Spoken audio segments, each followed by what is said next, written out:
Headache हो, back pain हो या फीवर, हम सभी एक ही शॉर्टकट यूज करते हैं, पेन किलर्स। ये छोटी सी गोली कुछ ही मिनट्स में दर्द मिटा देती है। लेकिन क्या आपको पता है कि इसके पीछे छुपा है एक साइलेंट खतरा? आज हम बात करेंगे 5 कॉमन पेन किलर्स, कैसे काम करते हैं, उनके हिडन डेंजर्स क्या हैं और उनके नेचुरल सेफ ऑल्टरनेटिव्स के बारे में। दवाएं हमें कंफर्ट देने के लिए होती हैं, लेकिन अगर उन्हें गलत डोज या लॉन्ग टर्म के लिए लिया जाए तो ये आपके लिवर, किडनी, हार्ट और ब्रेन तक को डैमेज कर सकती हैं। चलिए शुरू करते हैं with the most common pain killer, paracetamol. Paracetamol जैसे क्रोसिन, डोलोसिसिटी, कैलपॉल। आइए समझते हैं ये कैसे काम करती है। पैरासिटामोल ब्रेन में केमिकल प्रोस्टाग्लैंडिन को ब्लॉक करती है, जो दर्द और बुखार का सिग्नल देता है, इसीलिए फीवर और माइल्ड पेन में इफेक्टिव है। लेकिन हाई डोज लेने पर यह लिवर के एंजाइम्स को ओवरलोड कर देती है, जिससे लिवर फेलियर तक हो सकता है। इसे अल्कोहल के साथ लेना और भी रिस्की है। अब बात करते हैं इबुप्रोफेन की, जैसे ब्रूफेन, कॉम्बिफ्लेम।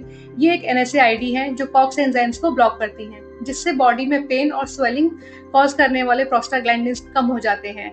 लॉन्ग यूज से गैस्ट्राइटिस, अल्सर, किडनी डैमेज हो सकता है। एसिड रिफ्लक्स, अस्थमा के पेशेंट के लिए रिस्क ज्यादा होता है। ज्यादा डोज लेने पर ब्लड प्रेशर भी बढ़ सकता है। तो अब बात करते हैं एस्प्रिन की, जैसे कि डिस्प्रिन, इकोस्प्रिन। एस्प्रिन ब्लड को थिन करती है और क्लॉट बनने से रोकती है, साथ ही पेन और इन्फ्लेमेशन को कम करती है। इसका रिस्क ये है कि ये स्टमक लाइनिंग को इरिटेट करता है, जिससे कि इंटरनल ब्लीडिंग हो सकती है। अगर किसी पेशेंट को अल्सर या क्लॉटिंग डिसऑर्डर है तो ये डेंजरस बन सकता है। अब समझते हैं डिक्लोफेनेक, जैसे कि वोवरॉन, डिक्लोजैसिक कैसे काम करती है। ये भी एक NSAID है जो कॉक्स एंजाइम को ब्लॉक करके स्वेलिंग और पेन को कम करती है। इसकी स्ट्रेंथ इबुप्रोफेन से ज्यादा होती है। इसे लॉन्ग टाइम तक यूज करने से हार्ट अटैक और स्ट्रोक का रिस्क भी बढ़ जाता है।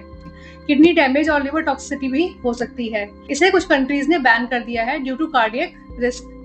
और फिफ्थ है ओपोइड पेन किलर्स, जैसे कि ट्रेमाडोल, कोडीन, मॉर्फिन। ये ब्रेन के ओपोइड रिसेप्टर्स को एक्टिवेट करते हैं, जिससे पेन का सिग्नल ब्लॉक हो जाता है और पेशेंट्स को रिलीफ मिलता है।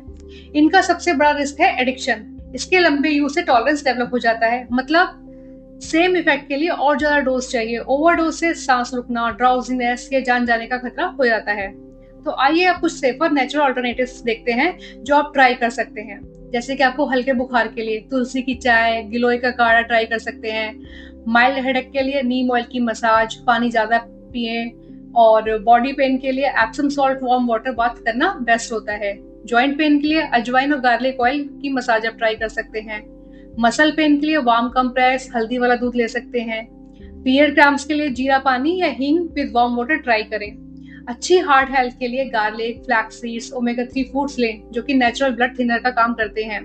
तो दोस्तों, अगली बार जब आपको छोटा सा भी हेडेक हो या माइल्ड बॉडी पेन हो तो तुरंत गोली खाने से पहले सोचिए कि क्या मैं नेचुरल रेमेडी ट्राई कर सकता हूँ।